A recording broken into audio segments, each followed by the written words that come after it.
যার গোলমাল গিয়ে পড়ো ভক্তমাল। এই হৃদয়রূপ ক্ষেত্রের মধ্যে এত ময়লা, এত আবর্জনা, দূরে যাবে ভক্তমাল শুনলে। ভক্তমাল গ্রন্থের মধ্যে ভক্তমালাকার অগণিত ভক্ত চরিত্র তিনি লিপিবদ্ধ করেছেন, যেগুলো শ্রবণের মাধ্যমে বোঝা যাবে ভক্তরা কতটুকু সাধন ভক্তির মাধ্যমে গোবিন্দ চরণ তারা প্রাপ্ত করেছেন। মা ওই জায়গায় যে শরণাগতির কথা এসেছে, ভগবান শরণাগত ভক্তকে কত ভালোবাসেন, ওই জায়গায় মহারাষ্ট্রের একটি উদাহরণ ভক্তমাল থেকে আমরা দিই। মা আসুন আমরা একটু শ্রবণ করি। ভক্তমালে আছে শ্রীরাম প্রান্তজি নামে ভগবান বিঠ্ঠলনাথের এক অনুরাগী নিষ্ঠাপরায়ণ ভক্ত ছিলেন। আমরা যেমন গোবিন্দ বলি, ভগবানকে অনেক নামে সম্বোধন করি, ওই ভারতের মহারাষ্ট্রে আমার ভগবান গোবিন্দকে তারা বিঠ্ঠলনাথ নামে সম্বোধন করেন। তারা বলেন জয় জয় শ্রী বিঠ্ঠলনাথ ভগবান কি। আমার ভগবান বিঠ্ঠলনাথের একান্ত নিষ্ঠাপরায়ণ এক ভক্ত, যার নাম হলো শ্রীরাম প্রান্তজি। মা শুনবেন পরায়ণ চিত্তে মা, সেই কথাটি আমরা একটু শ্রবণ করি। মা তিনি একনিষ্ঠতা সহকারে সর্বদা বিঠ্ঠলনাথ ভগবানকে স্মরণ করতেন, শরণাগত ছিলেন বিঠ্ঠলনাথের শ্রীচরণে, সব কিছু সমর্পণ করে দিয়েছিলেন। তার সাই সম্পত্তি অনেক ছিল মা, অনেক কিছুর মালিক ছিলেন, কিন্তু এক সময় মা মহারাষ্ট্রের মধ্যে দুর্ভিক্ষ দেখা দিয়েছিল। মা দুর্ভিক্ষ দেখা দেওয়ার পরে ভক্ত কাকে বলে এখান থেকে প্রমাণ আসে, যিনি মন্দিরে সারাক্ষণ 24 ঘন্টা বসে থাকে তিনি ভক্ত। মা ভক্ত কে গো মা? জীবের দুঃখে যার হৃদয় বিগলিত হয়ে যায়, জীবের কষ্টে যার হৃদয় বিগলিত হয়ে যায়, মন্দিরে গিয়ে ঘন্টা নাড়িয়ে সেবা দিয়ে একজনের কষ্ট দেখে যদি হৃদয় উপহাসে আসে, মা আমি হতে পারবো না কখনো ভক্ত। মা সম্ভব নয়। মা ভগবান কত মানুষকে সৃষ্টি করেছেন, কেউ ল্যাংড়া হতে পারে, কেউ পঙ্গু হতে পারে, সেগুলো দেখার পরে আপনি কি উপহাস করবেন, অট্টহাসি করবেন? তো মা বলেন করবেন কিনা? মা ভক্ত আফসোস করবে, তার প্রারব্ধ কর্মফল জড়িত আজকে তার এমন গতি হয়েছে। গোবিন্দ তুমি তার মঙ্গল করো, গোবিন্দ তুমি তার কল্যাণ করো, গোবিন্দ তুমি যদি কল্যাণ না করো তার কল্যাণ হবে না।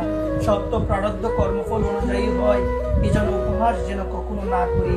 মন্দিরে বসে থাকলে তিলক কণ্ঠিমালা দিলে মা ভক্ত হওয়া যায় না।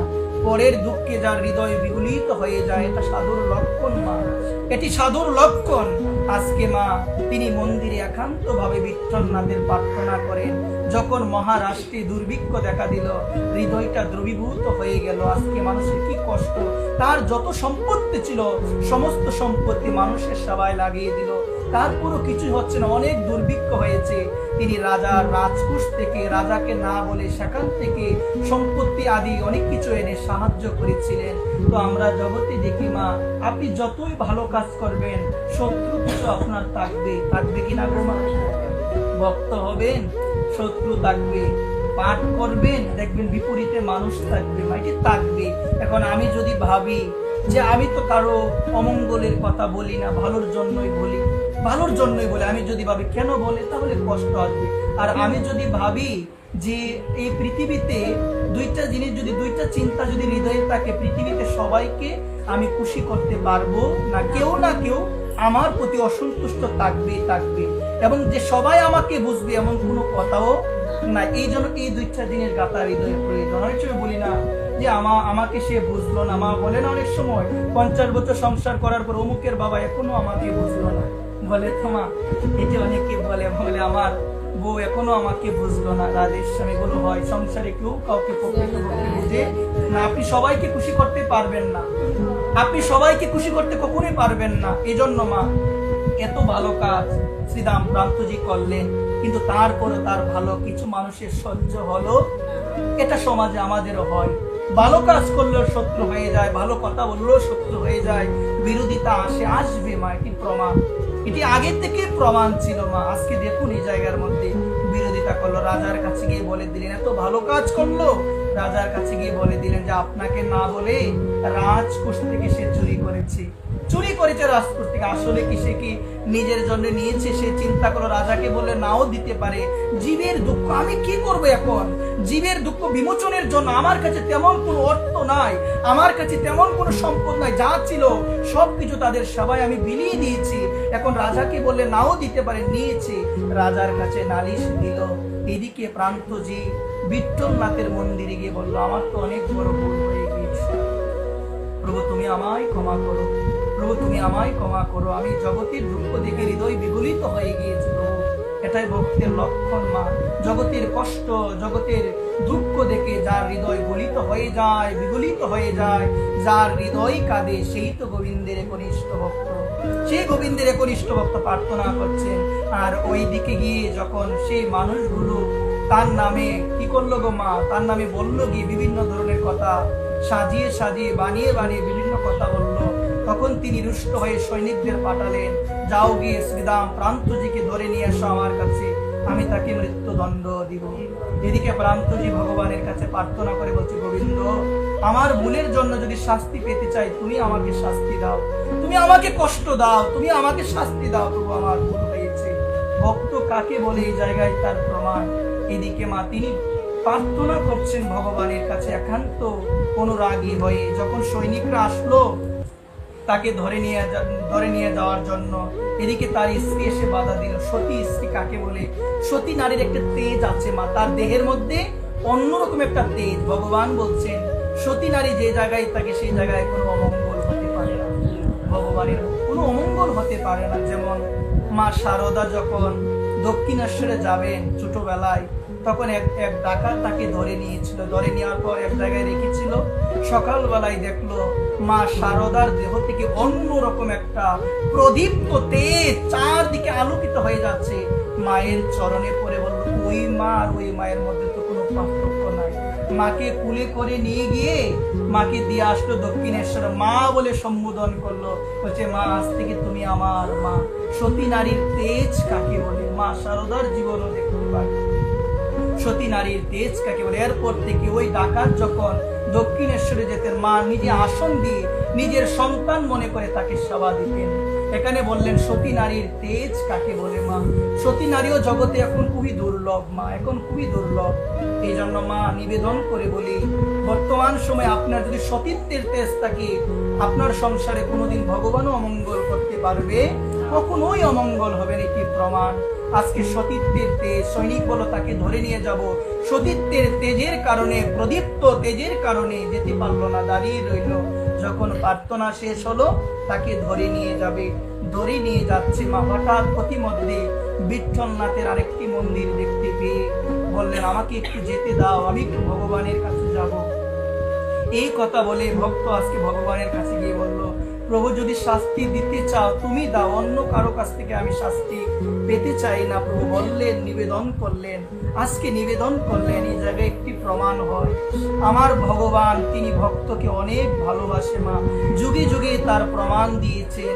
গীতায়ও বলছেন, কুন্তেও নমে প্রতিজানহি, বলছে নমে ভক্ত প্রণশ্যতি, আমার ভক্তির কি নাই গো মা? বিনাশ নাই। আমি ভক্তকে বিনাশ হতে দিই না। যে শরণাগত ভক্ত, যুগে যুগে আমি ভগবান তাকে রক্ষা করার জন্য আমি অবতীর্ণ। এর প্রমাণ শাস্ত্র দিয়েছেন মা। ভগবান ভক্তকে অনেক ভালোবাসেন, অনেক ভালোবাসেন। আজকে দেখুন সেই ভগবানের কাছে প্রার্থনা করছেন, ভগবান তিনি সব সহ্য করতে পারেন। ভক্তির অপমান, ভক্ত নিন্দা, ভক্তের নয়ন জল প্রভু তিনি সহ্য করতে পারে। প্রার্থনা করছেন একান্ত অনুরাগী হয়ে। এদিকে ভগবান একটা যুবরাজের রূপ ধারণ করে অনেক পরিমাণে হীরা স্বর্ণ গহনা নিয়ে সেই রাজার কাছে গেলেন, সম্রাটের কাছে গেলেন।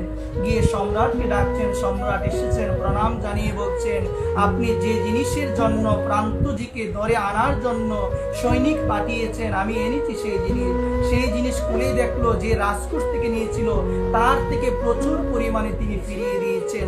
মনে মনে ভাবলেন, এমন স্বর্ণ তো আমার রাজকোষেও ছিল না, এমন সম্পত্তি ছিল না।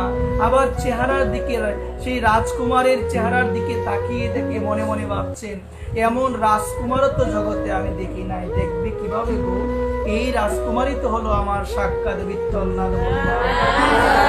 এই রাজকুমার সাক্ষাৎ বিঠ্ঠলনাথ ভগবান। এত তেজ আসছে ভগবানের থেকে, এমন ডাকও তো আমি শুনি নাই। সম্রাটের মনে মনে ধারণা, জিজ্ঞাসা করলো, কে গো তুমি? কে তুমি? বললেন, আমি শ্রীদাম প্রান্তজির দাস। ভগবান আজকে পরিচয় দিলেন, আমি তার দাস। এই জগতে মা মালিকের কাছে যেসব কর্মচারী তাকে মালিক চাই না, কর্মচারী আমার উপরে কখনো উঠে যায় চাই না মা কখনো। আজকে যে ভগবান অনাদির আদি গোবিন্দ, সর্বকারণের কারণ ভগবান, অনন্ত কোটি বিশ্ব ব্রহ্মাণ্ডের মালিক, আজকে ওই ভগবান বললেন আমি হলাম প্রান্তজি, আমার ভক্তের আমি দাস। রাধে, আমি আমার ভক্তির দাস। এই জায়গায় কি বললেন মা? দেখো মা, ভগবান কথা রাখে মা। ভগবান বলছেন যে আমাকে ভালোবাসে জানো, আমি তার দাস হয়ে যাই, দাস হয়ে যাই। মনে মনে সম্রাট ভাবলেন এমন দাস কোথা থেকে পেল প্রান্তজি? আমি তো সম্রাট হয়েও এমন দাস পাই না। হবে মা, গোবিন্দ হবে তোমারও দাস, তুমি যদি সেইভাবে আকুল ভাবে দুই বাহু প্রসারিত করে পূর্ণভাবে সমর্পিত হয়ে যদি বলতে পারো আরে তাই তুমি মিলে জগতে আমার, তাই তুমি মিলে আমার কেউ নাই। শ্রীধাম প্রান্তজির সে আকুল ডাক বিঠ্ঠল নাথের চরণ কাঁপিয়ে দিল, থাকতে পারলো না। যুবরাজের রূপ ধারণ করে সেই জায়গার মধ্যে উপস্থিত হয়ে ভক্তকে রক্ষা করার জন্য স্বর্ণ গহনা নিয়ে তার কাছে গেল এবং নিজের পরিচয় দিল, আমি দাস, এই কথা বলে চলে গেল। খানিক সময় পরে যখন তাকে ধরে নিয়ে আসলো, ধরে নিয়ে আসার পরে সম্রাট দেখলো তার হাত পায়ে বাঁধন। সৈনিকদের বললেন সঙ্গে সঙ্গে কুলে দাও, সঙ্গে সঙ্গে কুলে দেওয়া হলো। কুলে দেওয়ার পরে জিজ্ঞাসা করলেন তুমি এমন দাস কোথা থেকে পেয়েছ? প্রান্তজি করজোর করে সম্রাটকে বললেন আমার মতো কাঙ্গাল জগতে কেউ নাই, আমার দাস আবার কেউ হবে গো? আমার মতো কাঙ্গাল জগতে কেউ নাই, আমার দাস আবার কে হবে? আমি তো হলাম জগতে সবার দাস, ভগবানের দাসানুদাস, আমার দাস কি হবে? ঘটনা খুলে বললেন আমি সম্রাট, জীবনে অনেক মানুষ দেখেছি, এমন মানুষ আমি জীবনে দেখি না, এমন মানুষ আমি জীবনে দেখি নাই যার কণ্ঠস্বরের মধ্যে কি এমন তেজ, কি এমন মধু, এমন ডাক আমি জীবনে শুনি নাই। সে তোমার হয়ে সমস্ত স্বর্ণ গহনা আমার কাছে নিয়ে এসেছে, বলো না সে কে? তার আর বোঝার বাকি রইল না। ভগবান গীতায় বলছেন অনন্য চিন্তেন্তু মাম যিজনা পর্যুপাসতি তেষাম নিত্য অভিযুক্তানাম যোগস্যমং বহাম্যহং। অর্জুন, আমি আমার ভক্তির বোঝা বহন করি। অর্জুন মিশ্রের জীবনীতে দেখতে পেয়েছিলাম অর্জুন মিশ্র প্রতিদিন গীতা পড়তেন, পড়তে পড়তে তার নাম হয়ে গিয়েছিল গীতা পান্ডা। নাম কি হয়েছিল? তার সংসারে ছিল অভাব, অভাব ছিল, প্রতিদিন ভিক্ষা করতেন। একদিন গীতা পড়তে গিয়ে পেলেন ভগবান ভক্তির বোঝা বহন করেন। বিশ্বাস হলো না, কথার মধ্যে বিশ্বাস হয় নাই। কালি দিয়ে শ্লোকটাকে ডেকে দিলেন, কেটে দিলেন শ্লোকটাকে। ভগবান তো জানেন আজকে ভক্তের বিশ্বাস হয় নাই, কিন্তু এই গীতা হলো ভগবানের জিহ্বা, মানে অদরামৃত মুখের বাণী। ভগবান আজকে সাক্ষাৎ ভক্তের বোঝা বহন করে আজকে সেই অর্জুন মিশ্রের বাড়িতে সমস্ত ফল মল দ্রব্য সামগ্রী নিয়ে আসলেন, জগৎকে জানালেন যে ভক্ত আমার প্রতি পূর্ণ শরণাগত, জগতে তার কোনো কিছুর অভাব হতে পারে না, অভাব হতে পারে না মা। আজকে প্রান্তজি মন্দিরে গিয়ে ভগবানকে বলেন ভগবান তুমি এত দয়ালু, তুমি আমাকে বলেছো প্রভু আর তুমি হয়েছো দাস, প্রভু তুমি এত দয়ালু, গোবিন্দ ভক্তকে এত ভালোবাসেন, নিজের পরিচয় দিলেন দাস রূপে আর ভক্তকে বানালেন প্রভু। এটাই হলো ভগবানের মহিমা, এটাই হলো ভক্তবৎসল করুণাময় পতিত পাবন ভগবানের মহিমা। ভগবান আমার মতো জগতে পতিত কেউ নাই, তুমি পতিত পাবন। এই যুগে পতিত পাবন এসেছে, যত বড়ই পতিত হও না কেন ভগবান ফেলে দিবে না মা, ভগবান ফেলে দিবে না। এই মৃত্যুময় সংসার সাগর থেকে রক্ষা করার দায়িত্ব ভগবান নিয়েছেন পতিত পাবন। যদি আমি তার চরণে একটাবার আত্মসমর্পণ করতে পারি, তিনি আমাকে অবশ্যই এই মৃত্যুময় সংসার সাগর থেকে উদ্ধার করবেন। গীতায় প্রতিশ্রুতি দিয়ে রেখেছেন মা। আসুন গীতার বাণীতে একটু শ্রবণ করি। তেষাম অহম সমুদ্রতা মৃত্যু সংসার সাগরা ববামি ন চিরাত পার্থময়ী আবিষ্ট চেতসা। বলছে অর্জুন, আমি আমার ভক্তকে এই মৃত্যুময় সংসার সাগর থেকে ববামি ন অচিরাত, অল্প সময়ের মধ্যে, অচিরাত মানে অল্প সময়ের মধ্যে অর্জুন এই ভবকূপ থেকে আমি তাদের উদ্ধার করি। কথা দিয়ে রেখেছেন, কথা দিয়ে ভগবান রেখেছেন পতিত পাবন। পতিত পাবন তিনি জগন্নাথ, তিনি জগন্নাথ, তিনি পতিত পাবন, তিনি ভক্তবৎসল। যখনই জগন্নাথ কথাটি মনে পড়ে তখন আমার একটা জিনিস উপলব্ধিতে আসে, মা আমি ভক্ত হতে পারি নাই, আমি এখনো ভক্ত হতে পারি নাই, আমার মতো পতিত জগতে কেউ নাই, আমার মতো পাপী কেউ নাই। কিন্তু যখন জগন্নাথ নামটা আমার মনে পড়ে তখন আমি ভাবি যে প্রভু জগন্নাথ, জগন্নাথ হলো জগতের নাথ, তিনি জগতের নাথ, জগতের মালিক, আমি জগতের বাসিন্দা। প্রভু যদি জগতের মালিক হয়, আমি যদি ভক্ত না হই, তাতেও তো প্রভু আমারই মালিক। তিনি হলো জগন্নাথ, তিনি জগতের সবার মালিক, তিনি আমারও মালিক। এই পতিত পাবন জগন্নাথ, এই জন্যই তো চোখগুলো এত বড় বড়, কৃপা থেকে করুণা থেকে কেউ যেন বঞ্চিত না হয়। এই জন্য চোখ এত বড় বড় জগন্নাথের, এত চোখ বড়, কৃপা থেকে করুণা থেকে কেউ যেন বঞ্চিত না হয়।